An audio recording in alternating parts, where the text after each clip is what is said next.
24,000 altitude پر پہنچتے ہی اچانک plane کے اندر ایک زوردار دھماکہ ہوتا ہے اور اس کے ساتھ ہی جہاز کا چھت اچانک ٹوٹ کر بکھر جاتا ہے۔ ڈور کے پاس کھڑی ایک ایئر ہوسٹس ہوا کے پریشر کی وجہ سے خود کو نہ سنبھال پائیں اور بدقسمتی سے پلین سے نیچے جا گری۔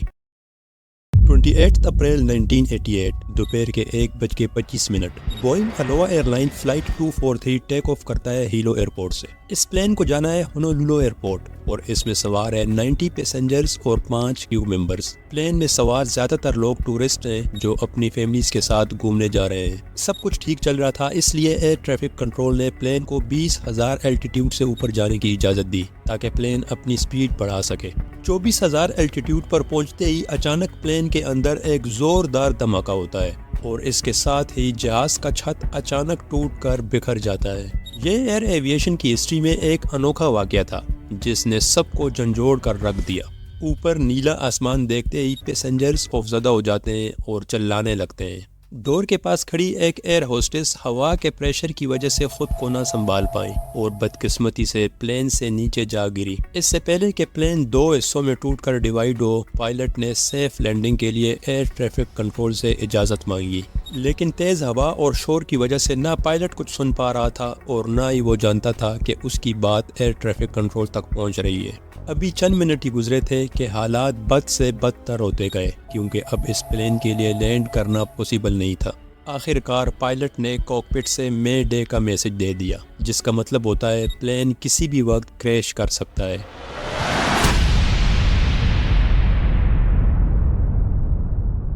28 اپریل کو الوا ایئر لائن کی یہ پہلی فلائٹ نہیں تھی، بلکہ اس دن ایئر لائن 3 دفعہ اڑان بھر چکا تھا اور یہ اس کی چوتھی فلائٹ تھی۔ اڑان سے پہلے کریو نے پلین کی جانچ کی، لیکن انہیں کسی قسم کا کوئی مسئلہ نظر نہیں آیا، یہاں تک کہ کچھ دن پہلے بوئنگ کے اس پلین کو سیریس انسپیکشن سے بھی گزارا گیا تھا، جس میں پلین کی چھوٹی چھوٹی چیزوں کی مینٹیننس کی گئی تھی اور یہ سارا کام بوئنگ نے خود کیا تھا۔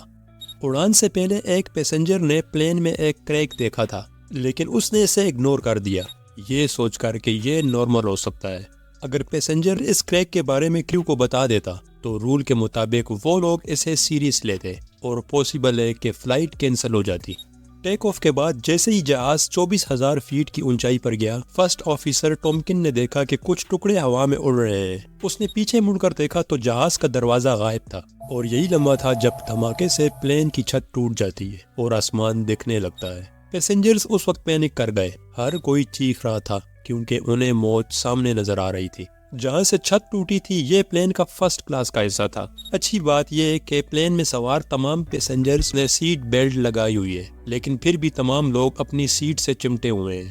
5 میں سے ایک ایئر ہوسٹس کے مرنے کے بعد اب ایک اٹینڈنٹ میشیل ہونڈا کو سارا کام سنبھالنا پڑ رہا تھا۔ وہ زخمی تھی لیکن پھر بھی پیسنجرز کی مدد کرتی رہی۔ تیز پریشر کی وجہ سے اسے رینگ کر ایک سیٹ سے دوسری سیٹ جانا پڑتا۔ ایک تیسری ایئر ہوسٹس بھی پلین پر موجود تھی، لیکن وہ زخموں کی وجہ سے بے ہوش تھی۔ سب سے بڑا مسئلہ یہ تھا کہ 24,000 فیٹ پر آکسیجن کی کافی کمی ہوتی ہے۔ پلین میں ایئر کو کنٹرول کرنے والا سسٹم کام نہیں کر رہا تھا۔ آکسیجن پائپس چھت کے ٹوٹنے کی وجہ سے کولیپس کر چکے تھے۔ پائلٹ جانتا تھا کہ اگر زیادہ دیر آکسیجن کی کمی رہی تو پیسنجرز فزیکلی ڈسیبل ہو سکتے ہیں۔ دوسرا بڑا مسئلہ یہ تھا کہ روف نہ ہونے کی وجہ سے پلین کے اندر 300 میل پر آور کے حساب سے تیز ہوائیں چل رہی تھیں۔ اس سے پیدا ہونے والی ٹھنڈ اتنی زیادہ ہوتی ہے کہ اس میں تھوڑی دیر تو پیسنجر سروائیو کر سکتے ہیں، لیکن زیادہ دیر ہوئی تو جان جا سکتی ہے۔ سب سے پہلے پائلٹ نے پلین کی اونچائی کم کرنے کا فیصلہ کیا تاکہ پیسنجرز سانس لے سکے۔ شان سٹینر نے ہنگامی طور پر پلین کی اونچائی کم کی۔ وقت کم تھا، اس لیے 1200 میٹر پر منٹ کے حساب سے پلین کی اونچائی کم کی گئی۔ اس صورتحال کے لیے پیسنجرز اور کریو بالکل بھی تیار نہیں تھے، اس لیے وہ اور زیادہ خوفزدہ ہو جاتے ہیں۔ انہیں لگتا ہے پائلٹ یا تو بے ہوش ہو چکے ہیں اور یا پھر ان کی موت ہو چکی ہے۔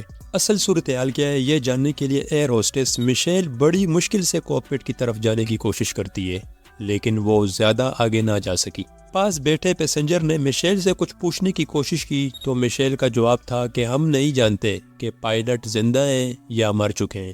اتنی تیزی سے نیچے جانے کی وجہ سے پلین مڈل سے ٹیڑھا ہونا شروع ہو گیا تھا۔ کافی دیر تک پلین نیچے کی طرف تیرتا رہا اور پھر ایک جگہ پر رک گئے۔ جس سے لوگوں نے سکھ کا سانس لیا کیونکہ پلین کے نیچے آنے سے اب آکسیجن کی کمی نہیں تھی، لیکن کئی پیسنجرز زخمی تھے اور سب کو موت سامنے نظر آ رہی تھی۔ اوپر آسمان تھا اور نیچے بڑا سمندر، سب کو ڈر تھا کہ یہ پلین سمندر میں کریش کر جائے گا۔ لینڈ کرنے کے لیے سب سے قریبی جگہ کہولوئی ایئرپورٹ تھا۔ کہولوئی ایئرپورٹ پہاڑوں کے درمیان بنایا گیا ہے۔ اس ایریا میں آتش فشاں پہاڑ موجود ہیں، اس لیے ایئرپورٹ بنانے کے لیے ایسی جگہ کا انتخاب کیا گیا جہاں سائڈوں پر 3000 تک بڑے ماؤنٹین رینج ہے اور ان اونچے پہاڑوں کے بالکل درمیان ایک خوبصورت ایئرپورٹ۔ اس ایئرپورٹ کی سیکیورٹی تو کافی مضبوط تھی، لیکن الوا ایئر لائن کی لینڈنگ کے لیے یہ جگہ بالکل بھی سیو نہیں تھی کیونکہ پلین کی اسٹیبلٹی نہ ہونے کی وجہ سے پلین لینڈ کرتے وقت پہاڑ سے ٹکرا سکتا تھا۔ لیکن پائلٹ کے پاس کوئی اور آپشن نہیں تھا، اس لیے انہوں نے اسی ایئرپورٹ پر لینڈ کرنے کا فیصلہ کیا۔ گراؤنڈ ٹاور سے رابطہ کرنے کی کوشش کی گئی، رابطہ تو ہوا لیکن دونوں کو ایک دوسرے کی بات سمجھ نہیں آ رہی تھی۔ کچھ دیر بعد گراؤنڈ ٹیم سمجھ جاتی ہے کہ یہ ایک ایمرجنسی ہے، اس لیے انہوں نے پائلٹ کو میسج دیا کہ وہ لمبی چوڑی بات کے بجائے صرف اپنے پلین کا نام اور نمبر پر فوکس کرے تاکہ کسی بھی کنفیوژن سے بچا جا سکے۔ پائلٹ نے جواب دیا، ٹھیک ہے، لیکن دھیان رہے یہ لینڈنگ نارمل نہیں ہے، انہیں ایمرجنسی لینڈنگ ایکوپمنٹس تیار رکھنے ہوں گے۔ پائلٹ کے ایمرجنسی ڈکلیئر کرنے کے بعد ایئرپورٹ پر ساری تیاری مکمل کی گئی، رن وے کو کلیئر کر دیا گیا، لیکن پھر ایئر کنٹرول اور پلین کا رابطہ اچانک ٹوٹ جاتا ہے۔ اس وقت تک پلین کافی نیچی سطح پر اڑ رہا تھا۔ پائلٹ نے آکسیجن ماسک اتارا اور لینڈنگ کے لیے ایئر ٹاور کو فائنل میسج دیا، لیکن دوسری طرف سے خاموشی تھی۔ تھوڑی دیر بعد کمیونیکیشن پھر سے شروع ہو جاتی ہے، لیکن پائلٹ ایئر کنٹرول کو میسج دیتا ہے کہ رن وے پر ایمبولینس ریڈی ہونی چاہیے، اس کے بغیر لینڈنگ نہیں کی جا سکتی کیونکہ پلین کا ہائیڈرولک سسٹم بالکل بھی کام نہیں کر رہا۔ اس کا مطلب تھا پلین کے آگے والے گیئرز کھل نہیں رہے۔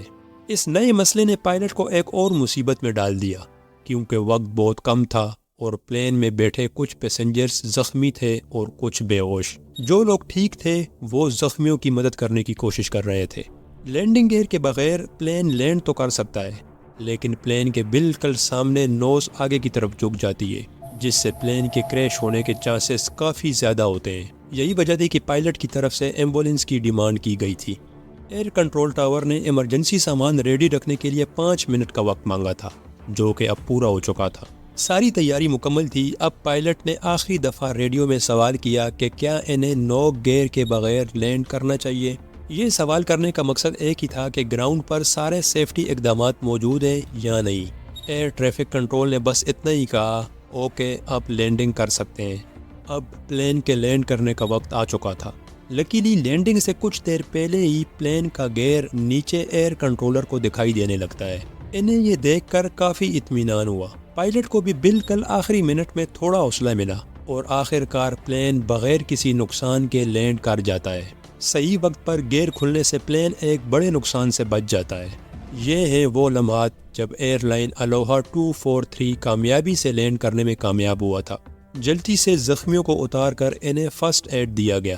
تمام پیسنجرز کیپٹن شان سٹینر کا شکریہ ادا کرنے اس کے پاس جمع ہو جاتے ہیں کیونکہ وہ لوگ اس خوفناک صورتحال میں پائلٹ کی مہارت اپنی آنکھوں سے دیکھ چکے تھے۔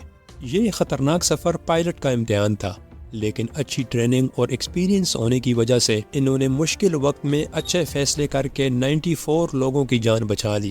ٹوٹے ہوئے بوئنگ پلین پر ریسرچ کی گئی، جس سے پتہ چلا کہ پلین کے روف کو اچھی طرح سے فکس نہیں کیا گیا تھا، جس کی وجہ سے پلین ایئر پریشر برداشت نہ کر سکا۔